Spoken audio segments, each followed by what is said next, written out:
Sa panahon ngayon, ang daming ino-offer ng mundo. Mga bagay na nakakapagpaaliw sa tao, ngunit nakakapagpalayo naman sa Diyos.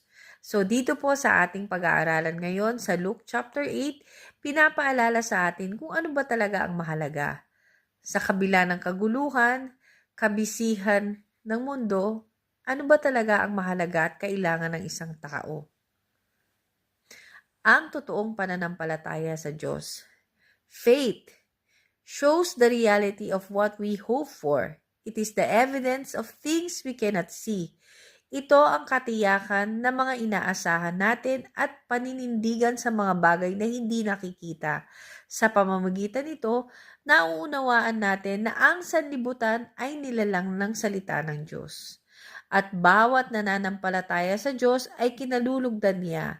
Kaya dapat ang pananampalataya natin ay nakafocus kay God. Ito po ang ating title ngayon, Faith Focus. Meaning, dapat yung attention natin nakatutok kay God. Di ba ang isang camera na out of focus ang lens, malabo ang kuha. Ganon din sa atin, pag hindi tayo nakafocus kay God, malabo ang future, magulo ang paligid, hindi malinaw ang direksyon na tatahakin. At para luminaw ang kuha ng camera, dapat may gagawin tayong adjustments. So ano nga ba yung mga adjustments na kailangan natin gawin para magkaroon tayo ng focus na pananampalataya sa Diyos? Number 1, outshine darkness. We need to shine more brightly dahil sabi sa verse 17, this revelation lamp shines within us. Tayo, bilang ilaw ng Diyos sa lupa, hindi tayo dapat nakatago sa ating mga tahanan. Saan dapat natin iposisyon ang ating sarili? Base sa verse 16, inilalagay ang ilaw sa patungan para magbigay liwanag sa lahat ng pumapasok sa bahay. Huwag tayong magtago sa ating mga lungga, sa ating mga comfort zone. Lumabas tayo at ilabas natin ang ilaw ng Diyos sa ating buhay. Gamitin natin ang liwanag na mayroon tayo para sa mga nasa kadiliman pa. Kailangan daigin natin ang kasamaan. Gabayan natin ang mga tao sa pamamagitan ng ating pamumuhay na makatwiran, matuwid, at sa paraang kalugod-lugod sa Diyos. Pangalawa, know that you belong to Jesus' true family. Sumagot si Jesus, ang mga nakikinig at sumusunod sa salita ng Diyos ang siya kong ina at mga kapatid.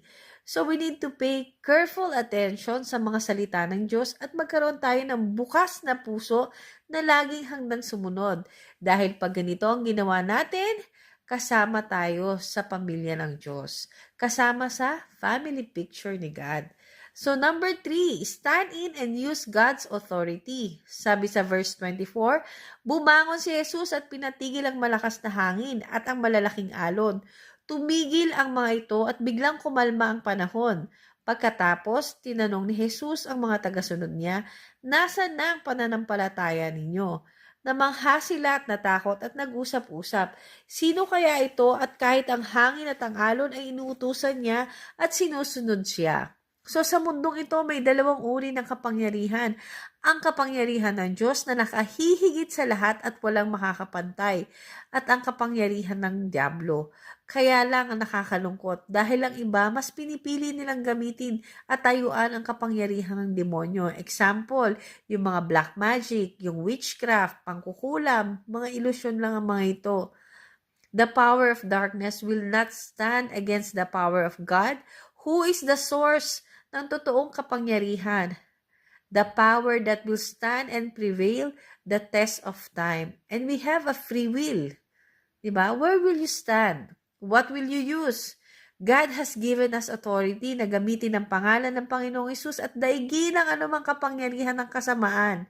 Anumang sitwasyon natin sa buhay, Jesus is the answer. Faith focus tayo sa Kanya na makagagawa ng higit pa sa anumang inaasahan natin. Pag out of focus tayo, parang lulubog na ang lahat. Gaya ng naranasan ng mga disipulo sa chapter na ito. Sabi nila, lulubog na tayo. Pero ang maganda, sa Diyos sila tumawag. May mga tao kasi na pagpalubog na, sa kadiliman tumatawag. Sa maling tao lumalapit. Hindi tulong ang bibigay sa kanila nito. Ito pa yung lalong magpapalubog sa kanila ng madalian. So kayo, Nasaan ang pananampalataya nyo? Focus ba yan or out of focus? Magkaroon tayo ng kapayapaan sa gitna ng bagyo or anumang problema natin pag nakafocus tayo kay God. So, number 4, remove uncleanliness. Sa verse 32, sa di kalayuan ay may malaking kawan ng mga baboy na nanginginain sa gilid ng burol. Nang makaawa ang masasamang espiritu kay Jesus, napayagan silang pumasok sa mga baboy at pinayagan naman sila ni Jesus. Kaya lumabas ang mga masasamang espiritu sa lalaki at pumasok sa mga baboy. Nagtakbuhan ang mga baboy pababa ng burol at nagtuloy-tuloy sa lawa at nalunod. Ang mga baboy ay sumisimbolo sa karumihang espiritual.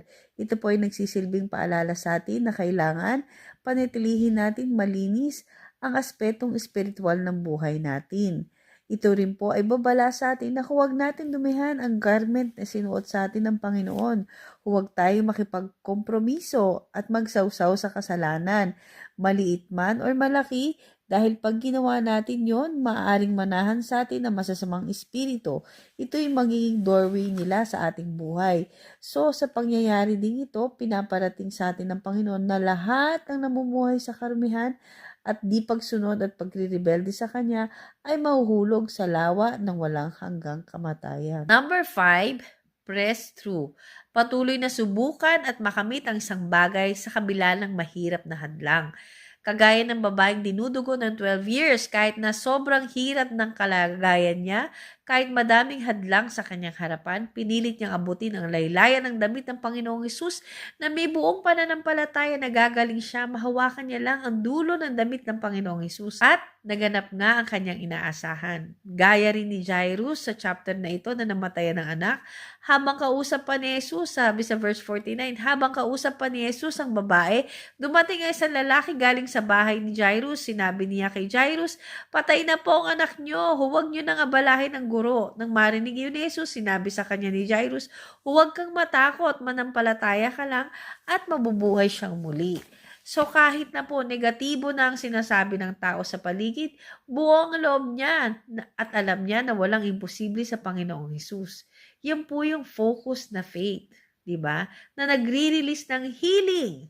So dapat po anumang negatibong naririnig natin, anumang nakikita natin na hindi maganda, press through lang po tayo. So ang conclusion po natin, let us not yield into fear but have faith in Jesus who do miracles and great things sa ating buhay. Nawa po ang puso natin maging matabang lupa na mahalin natin ang katotohanan, makinig sa kaibuturan ng ating puso at manampalataya tayo patuloy, maging focus yung pananampalataya natin at darating yung tamang panahon na magbubunga po tayo. Maging matyaga po tayo at focus po sa Panginoong Hesus. God bless po everyone. Nawa po may natutunan kayo.